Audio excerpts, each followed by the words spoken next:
जब आप बेरोज़गार होते हो ना, तो कहीं न कहीं आपके माता पिता के प्यार पर आपकी बेरोज़गारी भारी पड़ने लगती है, क्योंकि आपका बेरोज़गार होना उनके घर का संतुलन बिगाड़ रहा है।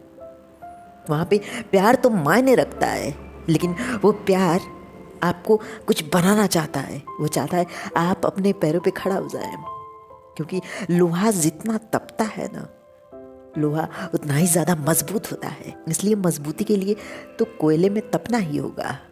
कोयले को गले तो लगाना पड़ेगा, दर्द को सहना पड़ेगा, क्योंकि उस दर्द के बाद जो मजबूती आएगी, वो मजबूती आपको कभी हिला नहीं सकती, आपके मनोबल को कभी गिरा नहीं सकती।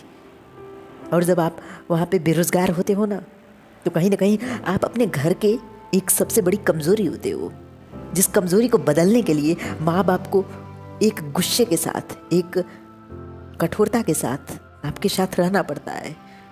और वही कठोरता आपको मजबूत बनाता है, क्योंकि उनका प्यार तो है कि वो पूरे जीवन आपको अपनी गोद में लेकर समेट कर रख सकते हैं, अपने दिल से लगाकर आपको रख सकते हैं।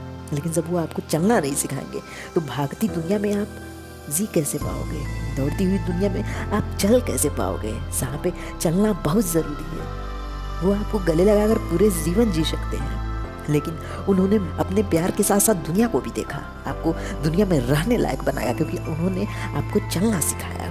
इसलिए उस कठोरता को आप गलत मत समझो। कहीं ना कहीं वो कठोरता आपको बनाना चाहता है, वो कठोरता आपको बताता है कि आपको भी अपने जीवन में कुछ करना चाहिए।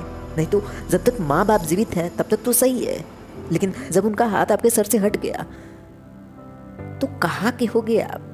क्योंकि दुनिया में जो बेरोजगार हैं, जिनके पास कुछ नहीं है, जिनके पास पैसा नहीं है, पैसा कमाने की क्षमता नहीं है, उस इंसान को दुनिया पूछती नहीं है। भगवान की मूर्ति अभी इंसान खरीदने जाता है, सबसे सुंदर मूर्ति की कीमत अधिक होती है, लेकिन भगवान तो वही होता है। अगर कृष्ण की मूर्ति खरीदने जा रहे हो, तो कृष्ण अगर सोने के बने हैं तो कृष्ण ही तो हैं जो मिट्टी के बने हैं।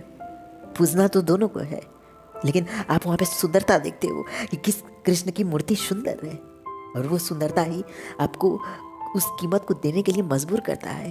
अगर वो उस मूर्ति की कीमत लाख रुपए मांगे तो आप दे सकते हो, और वहीं उस मूर्ति की कीमत अगर कोई 10 रुपये मांगे और उस मूर्ति में कुछ कमी हो, देखो आप उसकी सुंदरता के कारण उस 10 रुपये वाली मूर्ति को नकार दोगे, लेकिन वह कृष्ण की मूर्ति तो काम तो एक ही करेगी ना।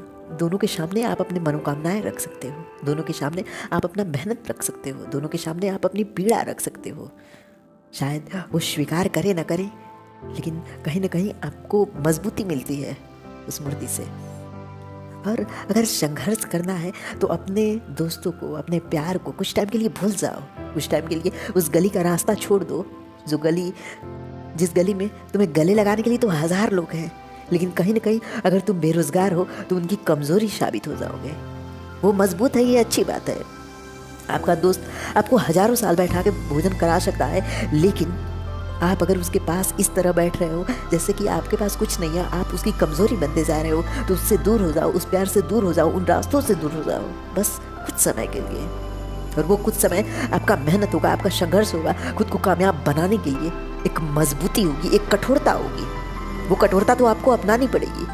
दोस्तों से दूर तो जाना पड़ेगा, प्यार से दूर तो रहना पड़ेगा, कुछ टाइम के लिए उस रास्ते को तो भूलना पड़ेगा, क्योंकि वही कठोरता, वही त्याग आपको इतना मजबूत बनाएगा कि आप अपने जीवन में कुछ कर सको और करने के लिए मजबूर हो सको।